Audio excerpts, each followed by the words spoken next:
Good afternoon, everybody. Thank you for being here. We had a bright idea starting off this update, the university, state of the university address, but the update of our strategic plan with good news. And the really good news is there's so much good news, we're not going to mention all the good news. Because if we did, we would get good news announced and we wouldn't get to some of the others, things that we wanted to talk about. But it is an amazing, when you ask different department heads, etc., tell us about your faculty and staff and what they're doing. It's really quite impressive. And I picked out a few here. I hope you'll forgive me if you don't get mentioned. But I was thinking about the Summer Learning Institute, and they were recognized by the Indianapolis Professional Association, recognized outstanding service on behalf of youth. And I was thinking about the young people they serve there, and when we talk about transformational leadership and the change in their lives, because if you can read, you have a chance. If you can't, it's a tough road. The thing about the speech team, Dr. LeMaster's smiling already, even though he didn't win a prize, but yet, you have to be present to win. You might win one at the end. 75 individual awards have already been won this academic year. That was impressive, the number. And that program is relatively young here in the Marian community. It's under great leadership, though. Marian is named to the President's Higher Education Community Service Honor Roll. And that's only 2 in the state are on that honor roll. We're one of them. We had an idea not that many months ago that we could collaborate with Ruth Lilly Health Education Center. And now we've merged and they're here and doing great work in the community. And health is a mammoth, undertaking. Curing sickness, we hope to reduce the money we're putting in that and advancing health and transfer it into advancing health and quality of life. And in addition to them merging, coming onto our campus and being welcomed and doing good work in the community, the Lilly Endowment gave us $1 million to help with the transition. And we have a bunch of new friends, and David's going to visit those friends, and they're becoming donors. So we're thankful for that. It's a big priority in leadership in this community to promote health. The Carnegie Community Engagement Classification for 2015, that was another big through service learning, and Dr. Norton's been, and his faculty and good people have been part of that. Student managed venture funds. We were in the Byram School of Business, and a venture fund class designed to engage students with business professionals beginning of first semester freshman year. Another learn by doing, transformational education, leadership. Exceptional placement rates. This is something we all have to keep track of. So within 6 months of graduating, all the business students, 90% of the business students had jobs, meaningful jobs, good paying jobs, exciting jobs, and their parents were really excited about these jobs. And 100% of our accounting majors had jobs. We have to always track that. Of course, our cyclists are always something special to behold, and we have Dean the Dream down here, our coach. He called me Danny today. Only my mother calls me Danny. So Dean, I guess we're pretty close here, but USA Cycling named 7 of our students to their first ever academic all-stars. He called me Danny by accident. He was talking to a student, but I turned around, so he didn't do that exactly that way. But I turned around, so I accused him of it. 3 students were nominated for Intern of the Year. This is a big gathering downtown, and we were represented quite proudly. And then, of course, I was really proud this year to watch Amber Ferrari become our first Orr Fellow ever from Marian University. That's a very distinctive honor. It's really hard to get. You go through a lot of processes and interview with a lot of folks. And I remember her arriving as a freshman. Now she's an Orr Fellow, and she'll go out and set the world afire. Coach Henniger, I saw his picture up there. It looked like someone did Photoshop. His muscles look bigger. I don't remember him being that strong. You here, Coach? I mean, I want to get one of those deals. Maybe do something with the wrinkles, too, while you're at it. But the national coach, it's hard to do, folks. and you're at a big banquet on a national scene with the Division I and the NAIA, etc. And of course, our football team was a finalist. That's a tough road to hoe to get in the final game in Daytona Beach. I was not only proud of the football team, I was proud of obviously our coaches, but the band was there, and we were just so proud of how we represented this university there. It was first class, how they interviewed, how they comport themselves. I just was very, very thankful. Well, of course, I wanted to win. If you know me, I'm very competitive, but I thought we won anyway. Just the way we represented ourselves there, it was very nice. Cycling team named Club of the Year again. I think we did that in 2009, 11, 13. I mean, we kind of own that award, and let's keep doing it. Rebuild My Church Vocation Professional Development Workshop Series. You have an announcement on that. Our first speaker is a dear friend of mine, Sister Margaret Carney. She's president of St. Bonaventure University. She's a legitimate Franciscan scholar. And she's just the nicest person, been a great, when we celebrate our 75th year, she flew out here to be at the gala. She has a great interest, knows, of course, the various orders know one another, but her schedule, I can't even describe to you. She's going to be here, and I hope we'll turn out and support that whole program. Thank you, Adam, for your leadership. We had a nice grant to pull that off. Campus Ministry Award from the Archdiocese. And Dr. Evans, I've really appreciated your list of the scholarly papers and teaching awards, our MUCOM faculty, and I'm not even going to try to get down that list. And there's many other good things going on.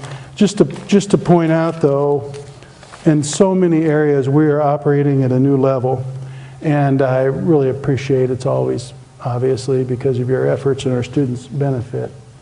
Let me take a moment to talk about the strategic plan. We've just going to reiterate some things you know, and I've outlined them before. Higher education is in a very difficult position. Most small privates are losing enrollment, and they're struggling. And it's finances, it's a lot of things. The cost of education is going way up, and we know the environment. Well, lucky us, we're on the rise. We're not part of the problem and the people wallowing around in a valley of tears. We actually are full of opportunity. We're working off a great platform. We've spent about 18 months working on a strategic plan. You would be surprised to know how many schools really don't have a strategic plan at all. And if they have one, it's only in theory because it's in folders on bookshelves or in computer storage drives somewhere. Now, we are going to have a strategic plan that we are actually going to follow. And it's going to be very, very important to our success. But the point is, if we... because we will actually have a plan. Now, the board's been fully engaged. We've worked on it 18 months. If you haven't been a part of it in some way or another, is your choice, frankly. And we'll still be looking for input, because as we go, it will evolve. So we have a clear vision of what we want to do. And as we go along like a journey across the country, you'll make some moves right and left and up and down and over, and then you'll see a great opportunity on a hill and you'll go grab it. So it won't lock us in where there's no creativity, but it does lock us into a vision. And the vision is very, very clear, and it was informed by our values. Of all the meetings I've had the last 18 months, and others have been involved, and Dan Conway supported the process, people say our values inform our behavior, prayerfully reflect on the dignity of each person, responsible stewardship, peace and justice, and reconciliation. Those are the lens which we can approach almost anything if we want to do it in an excellent way. And that called us this new vision idea around leadership. And this idea around leadership is the vision where we educate transformational leaders. And I would just want to inform you that if you were to sit down tonight with a beer, wine, or even a glass of iced tea and study websites all across the country, most college universities educate leaders. I would not be overly alarmed by that, because very few of them that I've visited with or talked to are actually doing it in a very intentional way. Thoroughly intentional way. And if you talk to leaders and the people who would be interested in us, by the way, if there's one thing we can do, it's be distinctive. Every small campus has teachers and coaches who care, and it's a small community, and we love you, etc. I'm not saying those are bad. I'm not belittling them. I'm just saying it's not distinctive. We'll have to be distinctive. And this idea of being educating transformational leaders very intentionally for healthcare, for education, for business, for ministry and civic life is a big deal if we'll do it fully, but it also has consequences, and we'll have to deliver and we'll have to measure it. Our mission every day, well, there we are, rolling the same direction. To the best of our ability, the way you're successful in any organization, all of you are a part of organization, within the organization, the more clear you know where you're going, what values you're going to latch onto throughout the process, and get everybody going one direction, that's where you'll find success. And that's where you'll find success even against people who have a lot more resource. It's amazing how the human spirit and innovation and sense of community and cooperation and values can drive you and make big things happen. So I talked about our values. Our next thing I talked a little about, it informed our vision. When we talk about leadership, I think I forgot one of my major slides. Did any of you happen to read the newspaper on Christmas Day, the front page article? I'm sure you just remember these things. The only reason I remember it, one is that Dr. Hill, our great leader there, tipped me off on it. But there's an article about a young man at Shortridge High School. And this guy is at Shortridge High School and he's playing basketball. And one day his basketball coach and teacher, who happens to be a Marian grad, asked him why he has such, most kids put their shorts and shoes and a pair of socks in a backpack and show up to practice. Well, he has a duffel bag that comes up to his chest. And the coach says, "What in the world do you have in that duffel bag?" And the kid looked at him and said, "Coach, that's about all I have." He said, "That's all I have. I went home the other night, my mom moved to Cincinnati. I don't have anywhere to go." What's a transformational leader do? Takes him home so you can live with us. That's kind of people, doesn't have a big title of CEO or president or superintendent or something, but he sees a problem and he helps the kid deal with it. He's going to make sure the guy gets through high school. And when you see our graduates out doing things like that, you know we're in the business of transformational leadership. So, rowing together on this, being distinctive, taking care of our values. Every day we'll put up our mission. If we do this every day, if we're a Catholic university, that has a lot of consequences to unpack that. Doesn't mean you have to be Catholic, but it does mean we have to strive to be a Catholic university in that intellectual tradition and those values. Provide students with excellent teaching and learning. We do that certainly in the classroom, but it happens in dorms, happens in athletics, happens on the stage, happens in band, it happens in music, everywhere. Excellent. And we put the word, that's our mission. We did, with the board's help, insert the word students. Because everything should be focused back to the students. This I don't expect you to read other than to show you a template of how the strategic plan is organized. Think of this as a dresser drawer. So we have 4 power goals. One's around character. Everybody we talked to said if you want an exceptional leader, make sure they have character. You can trust them. Sure, we want graduates who are useful. If they're a teacher, they can teach well. If they're an accountant, they can do accountancy. But can you trust them? I often think of, maybe because I grew up in an athletic background, but when things go bad in athletics, there's a temptation in the locker room to start blaming. Well, you don't need blamers. You need workers and people come together and make things work. That's where good character, to blame or to backbite, go over here in a corner and start talking down a person.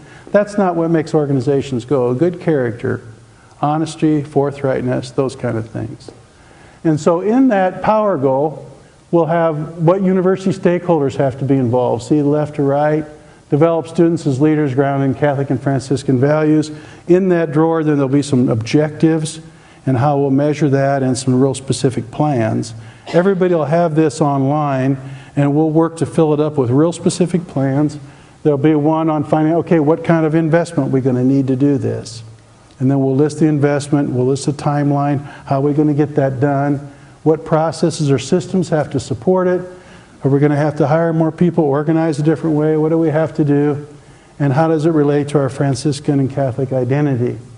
Excellence in academic programs in every program we offer our students.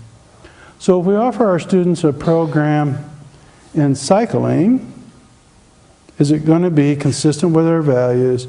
Is it going to promote academic excellence? We're going to let people ride that aren't going to class that are no. We're going to recruit people who want to be leaders to follow through. We're going to have excellence everywhere. Otherwise, it's not worth the investment. Excellence will also demand we focus. You can't be a mile wide and this thin. If we have a program at our tuition cost, and what we ask our donors to do, I see some of our board members here, and what they do for us, time, talent, and treasure, I really can't look a parent or student in the eye and say, you know, come here. Your program will be kind of average, but I hope you don't mind. We really have to follow through in an excellent way in everything we do, and that's what it'll take. Here's a few of the key things. For instance, is this on, this is character, a couple things that we're going to do under there. Men and women of character are well-prepared transformational leaders. Here's a couple things you'll find in the drawer. And we're taking this to the board in March. You'll all see it. We'll refine it and onward we go. Creation of a leadership center. We're going to actually create a center on campus where we kind of organize and be the organizing office for this effort to educate our vision. How do we recruit? How do you pick out leaders? How do you develop them? What aspects they need? Articulate what it means to be a Catholic and Franciscan university in this century. A lot of discussion with even medical students. What does it mean? By the way, Seton Hall, another Catholic university in New Jersey, is going to start a medical school. Theirs is going to be allopathic, and they want to come down here and talk to us about how you do that. I said, we don't really know, but we'll be glad to talk to you. We're working at it, though, and we're interested in it. We're interested in undergraduate. We're interested, what does it make a difference, given our values, we run an athletic program or a whatever program. And then we want to fully fund the Rebuild My Church program. We're making a lot of commitments. We have to fund these things. Let's look at the next power goal, academic excellence. A few things, and student success through innovative teaching, research, experiential learning. Here's a couple things you'll find in that drawer I'm taking to the board. Campus, I didn't really put these necessarily in an order. Matter of fact, the bottom bullet I might put first, but campus global, by the way, Wendy, you're going to be so excited. We got our $1 million gift for globalization. And so we're going to hire a chair to oversee it. And of course we have Lisa to go recruit.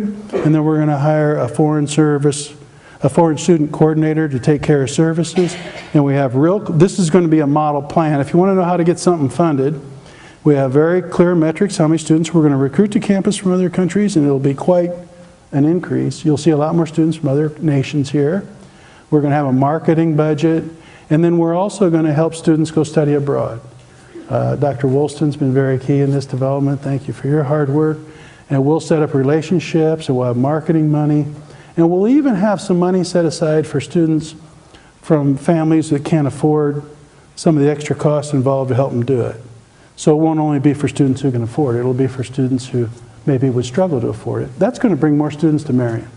Not only for foreign countries, but more students here that want to study abroad. That's going to be a big development for us.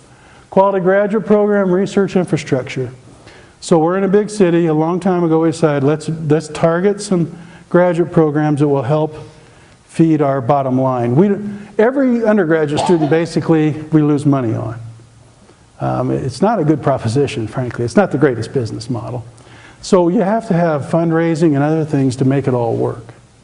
And graduate programs that you can invest in that are really needed in the world can actually run somewhat positive, and that helps balance things out. Plus, it'll actually contribute to the whole quality proposition because we'll have these quality programs. Teaching and Learning Innovation Center. Dr. Anna King's going to bring folks together. Where's a center where we can develop and be really innovative, great educators? How can we invest in our faculty and staff, anybody that works with students, to be better at that, better at measuring, better at delivering, using technology innovation. Advanced enrollment, 25–50%. One of the things we know is institutions of higher learning with 2,000 or more solid undergraduates are much healthier financially than those that are below that. The only exception is institutions with mammoth endowments, inordinate endowments, where they can make up for their financial sins. But you need kind of a critical mass to make it work. So we've got to get 500 solid freshmen a year. And we're going to target investments in these areas. STEM, that's science, technology, engineering, health, and mathematics. We're going to make investments there and grow the enrollment, period. They're going to get facilities, faculty, et cetera, to do it. Business. We can grow our business program. We have an outline of a plan. We're going to work through it, what kind of investments we need, but business can expand. These are undergraduate. In education, we can do the same thing. We'll have to be unique. Some of them are graduate programs, but we've done that. We're going to continue. The Principals Academy is one example. And then we have to look for distinctive offerings in liberal arts. The liberal arts is a basis of quality for every student, but also within there we need more majors. And we'll be asking Dr. Norton and liberal arts faculty to work on plans where we can actually do this and build the enrollment. We're going to look at our reputation. Frankly, you can go to the next one on this. We have some good things that are happening here, but we're going to establish clear and powerful metrics that provide students and faculty and staff. We want to hire people, we want to recruit people. Why is this an excellent education? Here's what's really good about Marian. We're going to look at new creative ways to get that out. We're going to expand geographically. The board, some of our board members even committed to help us with marketing in new areas. The Mid-East states up to the East Coast will lose 18-year-olds consistently over the next 10, 15 years. So it isn't like we're going to have a bunch, we're going to have to go steal students or get into some new markets. We're going to go south. We'll be good in Louisville, we'll be good down in Nashville. We're going to go south. We're doing well in Southern Ohio. That's where you go. And we're just going to have to be more of a regional university. We will be thrown in a category. We'll be rated against other universities now going forward because of the graduate programs in the medical school. So we'll be compared to Butler, Creighton, Xavier, those kind of institutions. And of course, to get that kind of a population base, you have to be more regional. This is going to cost us some marketing dollars. But we're going to do that, and we'll get there. Finally, the last power goal is stewardship. And we can go ahead and flip some of the things you'll find in that drawer. We're going to capitalize the increased quality of academic programs and student success programs for that to get net tuition revenue up. The higher, it's really clear if you study all other institutes, we've put a lot of effort in this. As the quality goes up, people pay more tuition. People who can afford it. If they can't afford it, as the quality goes up, people who you need to donate to support people who can't afford it goes up. Quality pays in every endeavor. And frankly, our mission and calling on transformational leaders is going to require quality.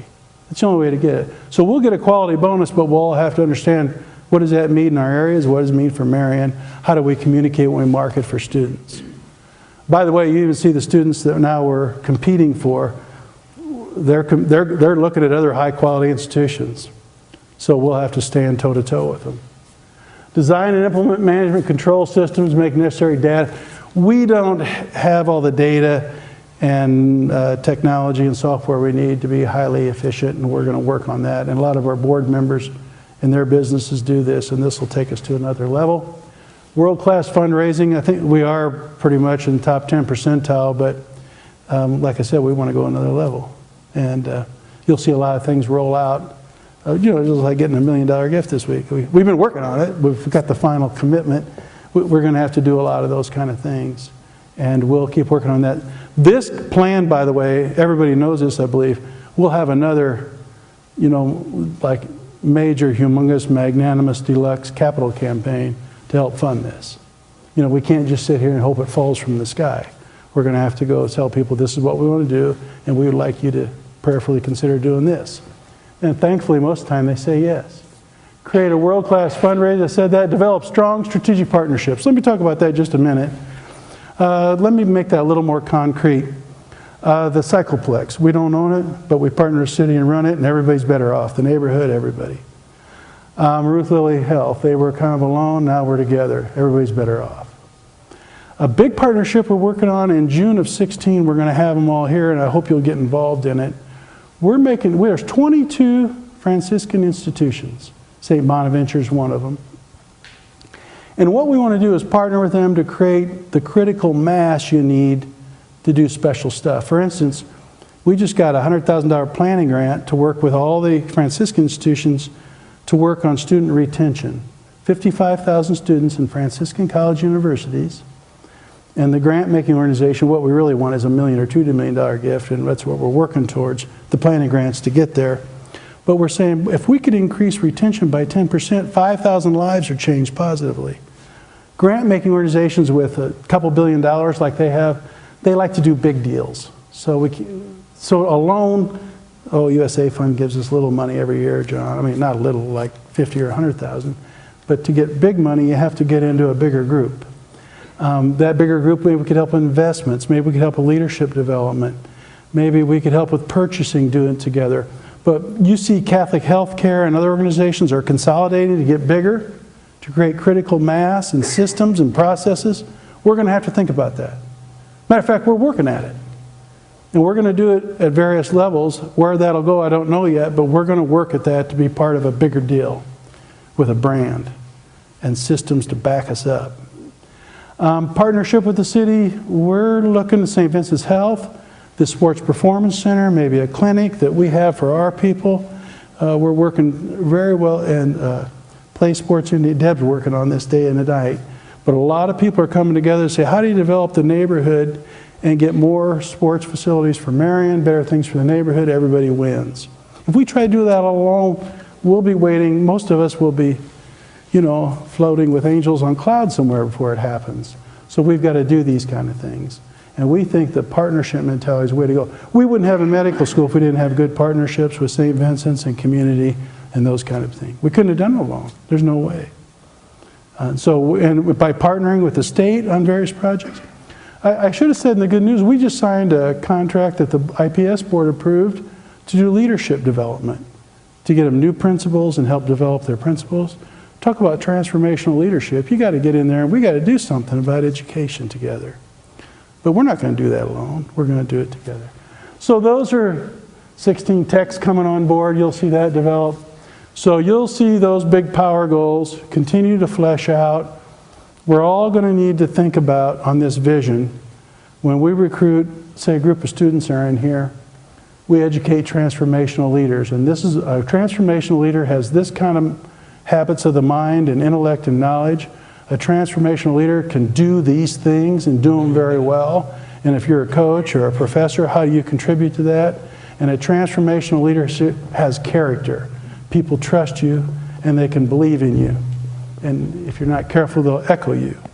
And so what we're all going to have to do is become very sharp at that, very accountable, very willing to take measure and be measured, and to develop plans that are worthy of investment and then pull through on the investment. I'm very, very, very encouraged about our future. Frankly, there's no doubt in my mind that we're positioned in a great city with a great mission, with a great history, with a great tradition. And all these areas are areas where we can be successful because we have the people to pull it off. And our growth in the past has been rather remarkable. I would predict what we do the next 10 years is even more remarkable. Matter of fact, I'm exceedingly confident and at peace about that. Not that it'll be easy. I won't wait for it to happen, nor will any of you.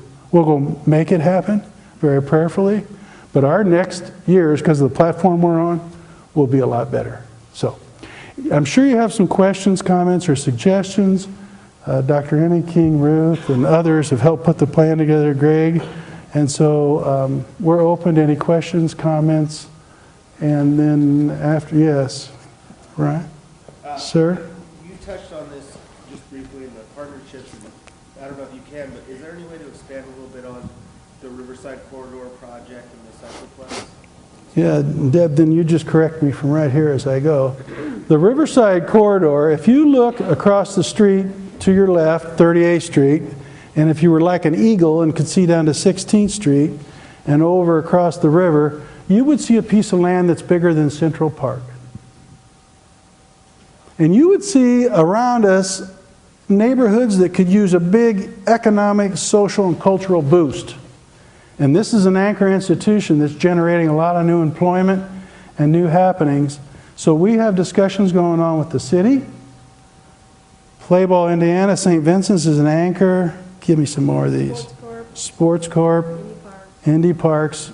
A lot of people, how do you take this big plot of land, maybe do some development, new restaurants, maybe make this Cold Spring School like a boulevard, Cold Spring Road, and we have a lot more activity, places to exercise, promoting health. You see the neighborhood develop up. And I have a lot of encouragement about that too, because we have some people ready to make investments. And you'll see a lot unfold in the next months and a lot more about this. That's a good question. Any other questions, comments? Yes. What new graduate programs are you planning on offering in the near future and then further down the road? Dr. Annie King, do you? We have two programs that'll be up. I just talked to Dr. Camp about one of them, a Master of Science in Counseling, school counseling, with an emphasis there. We have another one that is a Master of Science in Nursing. Both of those have just received partial board approval. They'll get final board approval at the meeting in March. So those will go to HLC. We have two Master of Science programs, one out of COM, which is the biomedical, and the other is out of our science, our math and science area, which is our bioscience. And those will be put to place in about May, is when I think those would go to HLC. The next general review for HLC, mark it on your calendar, is November. There'll be a team here then, and at that point we'll also look at a PhD in leadership and a Doctor of Nursing Practice. So those are the programs that we have in place right now. There are others that many of the faculty are thinking about. I know the theology faculty are thinking about something there at a master's degree level, and there are others that are possible. But those are the ones that I would see right now. We've got a couple new undergraduate things happening as well. So there's a lot of things happening on the academic side of the house. Thanks. Well, first of all, our campus globalization effort has been moving along slow but sure. This $1 million infusion, we're going to just bingo, it'll be big, and so we're going to go hard at this. We have very specific goals, and Dr. Woolston's been working on it, so I'm going to steal a little bit of your work with your committee and Wendy, but we're going to pick some areas of the world and really try to draw a lot of students out of there. I was just at a national conference, and I have 2 Catholic universities in Europe that said they would just exchange, no tuition, just they'll send us and we'll send them. And so there's a number. As a matter of fact, I met a priest from Uganda, and he called just before I left. I thought I better not get involved right then, but I'll call him back tomorrow. So there's different places in the world, especially as a Catholic organization, where we can do some exciting kind of things almost instantaneously about bringing students to campus. We're going to send students out. We'll have a marketing budget to kind of brand ourselves as an international campus with clear goals. We're going to start a center, so there'll be a director or a chair, faculty person, Wendy. We'll have a recruiter, outreach, Lisa, and then the student service coordinator. So we're going to make sure we take care of them well. We want to teach English as a second language. That'll help students that are not quite ready on the TOEFL to get here, that we can move forward. So we have very clear metrics, but we'll look at 4 and 5 times the number of what we have in 3 or 4 years, and then we'll grow it from there because we'll have a reputation and platform. A lot of spade work has to be done. We're going to have to go to embassies, other countries, and we have a travel budget now with this magnanimous grant to go out and build these relationships, and then it starts to be like a flywheel. It'll really roll. We'll just have to make sure we treat students, obviously we'll do that, but have their services and treat them well once they're here, and we'll develop a reputation, and the students we send out have a good experience and report back that it works well. A lot of students looking for a small college want to travel abroad, and so that's going to be a big part of our future. We think that's a 21st century leader in class, in housing, student housing, in athletic programs, wherever we can meet students from other places. we think it's a critical part of education, and to go other places, either for the Maymester, summer, semester, and even sometimes more. So there's a whole really neat strategic plan. We could probably put that out eventually to everybody. If you want to see a kind of a template, how to get something funded and how to help raise the money for it and get new faculty, and everybody that worked on it's to be congratulated. It was really well done. It attracted a big investment. Any other comments, suggestions? That's a little bit of danger when you start giving away prizes. People want to say, would you shut up, Elsinore? I want to see if I can win another prize. We will take this plan to the board, our trustees, board of trustees, they're outstanding, by the way. We continue to recruit excellent people. Then we'll commit, and every year with stewardship, Greg Genders here, when we organize budget and spending and hiring, development, we will align our investment, and then Jerry Simler's here from our board, our fundraising efforts. We'll align those fundraising behind the top priorities.